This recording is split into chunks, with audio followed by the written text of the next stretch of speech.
Hey guys, I've got a special episode for you here. One thing that I've pointed out before is that I have personally built and sold over 1,000 PCs in my computer career. So today I want to show you, or tell you, how to build a computer that will last 10 years or even longer.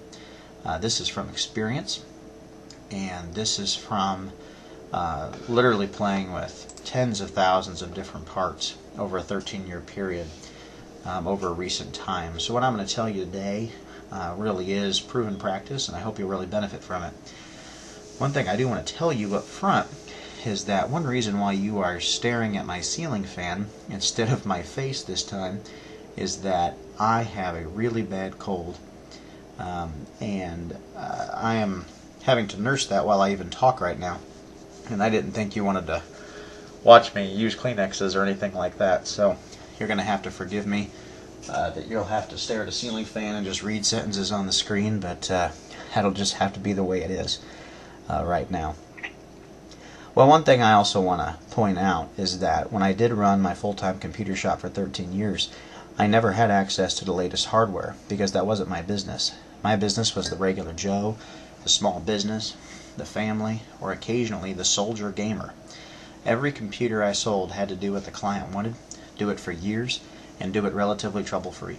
In my 13 years, I sold and built and installed over 1,000 computers. I only say that to demonstrate that, again, I speak from experience. I focused on reliability above all else when I built a computer, then performance, then cost. But really, all three of these play a careful triangle of balance. You can put military-class parts for everything in a computer, but it can still be slow and very costly, and all other kinds of scenarios that don't result in a computer that lasts a long time. But see, in the real world, it's all about balance, with reliability coming first and foremost. Most of the computers that I have built lasted many years. The few that didn't, I learned from, and that is what I'm also going to be sharing with you right now. So let's dive in. We are going to cover several areas in a computer that have to do with longevity, 7 in particular. These are not in any particular order because all of them are necessary if you are going to build a computer that's going to last reliably for 10 years or longer. Number 1 is power supplies, surge protectors, and battery backups. Number 2 is motherboards, specifically in regards to component quality. 3, CPUs, specifically in regards to power usage and heat output. Number 4, video cards, also in regards to power usage and heat output. Number 5, memory. Number 6, cases and fans, specifically in regards to airflow and any potential grounding issue. Storage. Number 7, specifically in regards to type, potential rotational speed, cache sizes, and power usage. None of these, I'm going to tell you right now, again, can be isolated.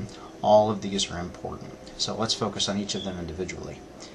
Another thing I should say is that the concept of a 10-year computer does not necessarily refer to a computer that is going to be working 24/7, 365, especially with a high load. Even server-grade components, and again I speak from experience, that cost many times what we're referring to in this video today can rarely operate 5 years even on constant load. No, we are talking about a regular use desktop computer like in an office or a home, seeing a maximum of 40 hours a week worth of work. This was my specialty, so this is the angle in which I speak. Alright, let's start with power supplies.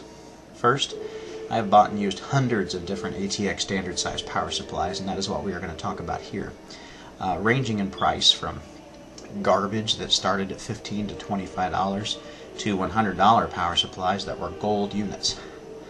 My favorite, though, by far, and it is still sold today, is the Antec Earthwatts EA380D Green. Why? Because it perfectly combines all of the things I look for in a long-lasting power supply, and of the many dozens I sold, none of them ever failed. Number 1, it has over 250 watts of continuous power, and continuous is the key word here. It has 80% or better efficiency. I'm not even really concerned about efficiency per se, but it does speak to the quality of the components inside the unit. Number 3, it weighs over 3 pounds. Now that may sound funny. What does weight have to do with a computer component? But the truth is, if you want to know how good a power supply is, weigh it. If it's got some heft to it, there's very likely some quality components inside. If it's a light power supply, there's no way it's quality. Number 4, finally, it's a quality brand name, Antec in this case. But no matter what, in a long-lasting computer, you do not want to experiment with an off-brand unit here. So even if you don't pick my favorite unit, you do need to know what specs to look for. The awesome thing is the above Antec power supply isn't even $50 on Amazon yet. To me, it is the most obvious buy for a long-lasting computer. And even after all these years, it still has stellar reviews across the board, across the internet. Alright, let's talk about motherboards. Now again, the way I'm going to approach a motherboard here is from a longevity perspective. So there are 3 things I look for in a quality motherboard. Number 1, maximum rated CPU TDP that it can handle.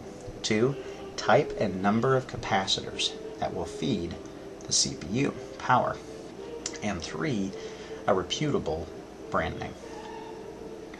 One thing you are going to notice when we get down to CPU is that for a long-lasting CPU and the components that will surround it, you should be looking at a CPU that is 65 watts or lower in power.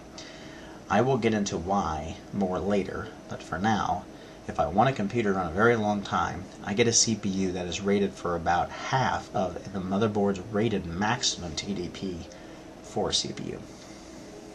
Now second, this is a little bit more vague. You want to look at the board and see if the type of capacitors it has is solid, which should be all gray caps instead of caps with a ring around them, which indicate a lower quality electrolytic liquid capacitor, and also how many of them there are, how many capacitors there are surrounding the CPU. Now, how many should there be? There's not one number, but just take a few minutes and examine boards that handle your same CPU but cost twice as much. Are there a similar number of capacitors? Are there at least 75% as many? In the Pentium 4 and Pentium D days, capacitors on motherboards were often cheaply made, and the power draw on these hot processors killed them quickly. This happens a lot less frequently nowadays because manufacturers know to compensate for this problem, but it still happens. So don't buy a cheap board with few capacitors, especially the low quality liquid electrolytic ring on the top capacitor kind. And finally, like the power supply, do not go with a generic branded motherboard for a long-lasting PC. In the $50 to $100 segment, I always had the best luck personally with ASRock boards. Above $100, ASRock was still good, but that is also where the likes of Asus shined. If it were me though, I would still buy the best ASRock board I could find. Just my opinion there. One last thought on motherboard brands. Now this is just anecdotal evidence, and I was hesitant to say this, but I saw this happen a lot. I'm not a fan of Gigabyte branded motherboards. Of all the brand name boards I regularly worked with, these were consistently the least reliable.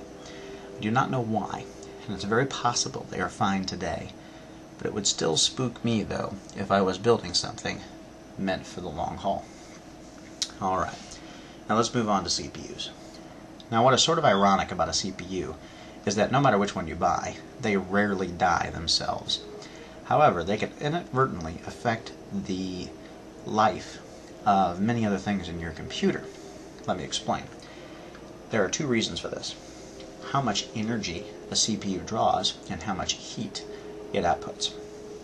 What we consider today to be acceptable for a CPU, or even a GPU for that matter, is crazy to what we used to consider normal for such things. CPUs in the first computers did not even have heat sinks. I don't even remember a heatsink on a CPU as a kid until the 386 days. Maybe the 286 days, but not before then. My dad's 486 DX266 was the first CPU I remember having both a heatsink and a fan, but they were little in comparison to today's copper heat pipe monstrosities. If you ever wondered why Commodores and IBM XTs still turn on today, but your Pentium 4 from 10 years ago does not, it is these 2 issues: energy usage and heat output that prematurely killed a certain computer.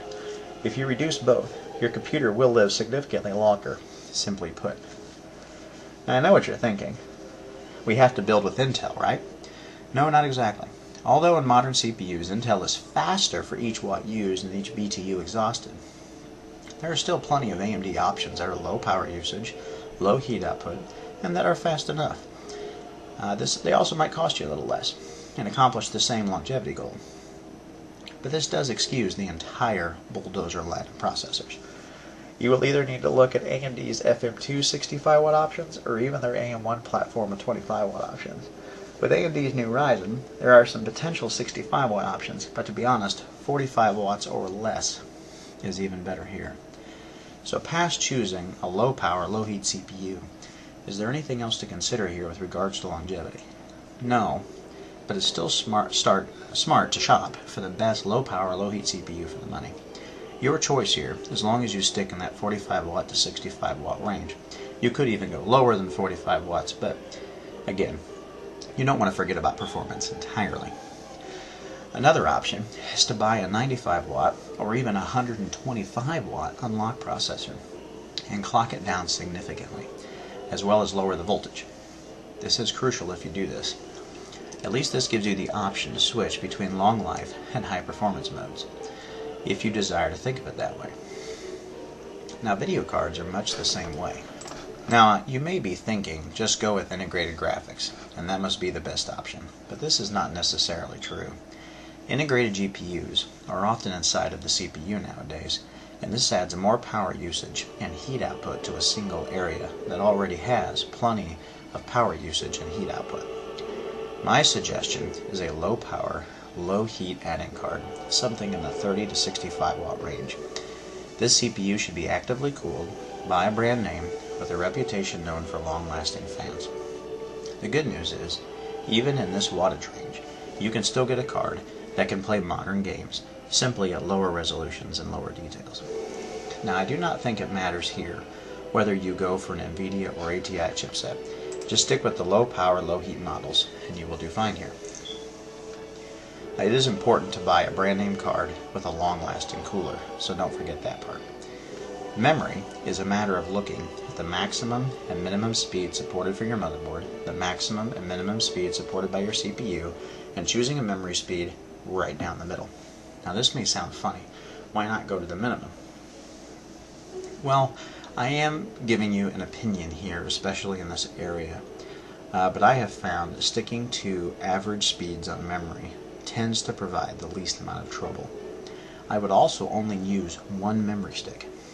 Dual channel configurations double the opportunity for failure, and real-world tests between single and dual channel do not matter much if you are not running an APU or a high-end gaming or workstation computer, which we are not shooting for here.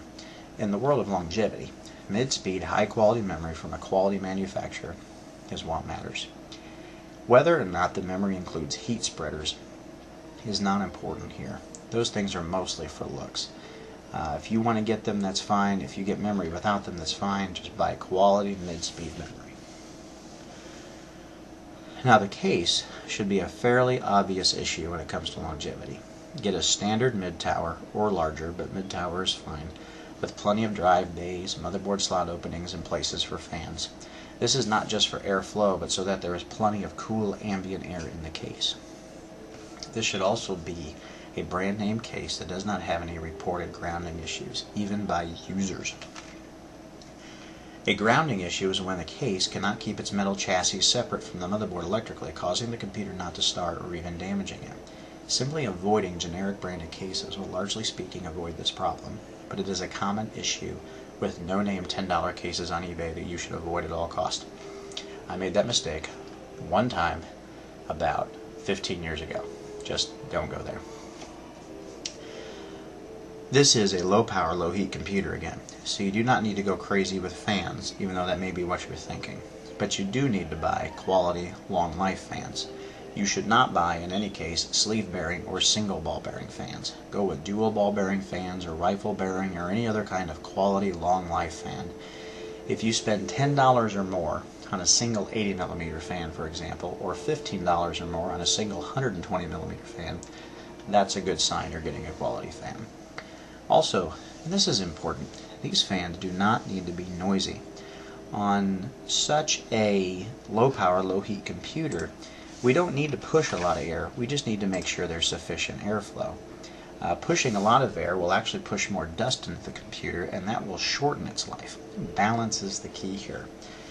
As long as there is an intake fan, an exhaust fan, a fan in the power supply, and fans for the CPU and GPU respectively, you should be fine. So you need 5 fans. If you do any more, that's on you. Finally, storage. The obvious choice here for long-term, low-energy, low-heat storage is a large SSD, preferably 512 gigabytes or greater, made of MLC memory from a quality manufacturer.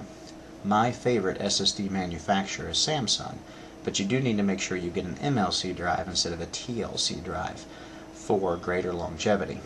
The TLC drives are typically fine for everyday computers, but again, longevity, go for the MLC drives, which are typically their Pro variants. Kingston and other brand names also offer good SSDs that will fit the bill here, but make sure again you get MLC memory. 3D NAND is also a really good idea, or VNAND sometimes as it's called. If you do decide to go mechanical storage or want to combine a hard drive with an SSD, then go for a hard drive meant for DVR, RAID, or camera recording with a 5-year or even greater warranty. Again, we're not going for speed here, so these are slower drives, but they're meant for the long haul, which is our purpose here. Examples of what we are looking for are Western Digital Purple or Seagate Pipeline HDDs. One last thing I'm going to tell you about, guys, is surge protectors and power supplies, battery backups. You cannot buy a battery backup or a surge protector that's going to last 10 years. But if you want your computer to last 10 years, you need to be swapping out battery backups and surge protectors every 3 to 4 years. And that will help greatly with computer life. If you do buy a surge protector or a battery backup, again, a quality brand name is important, and if you do go with a battery backup, buy a unit with a VA rating that's at least 3 times what your computer requires. So if your computer, your low heat, low wattage computer, let's say uses 100 watts total at the wall, make sure you get a VA rating of at least 300 VA or more. But honestly, even 600 or 700 VA is a good idea. Do not buy, again, generic brands when it comes to batteries. Terrible idea. Or surge protectors. Stick with the quality brand names, and it will greatly extend the life of your computer. Alright guys, that's it. Sorry again you had to stare at my ceiling fan, but hey, go build a computer that will last 10 years. Have a good one.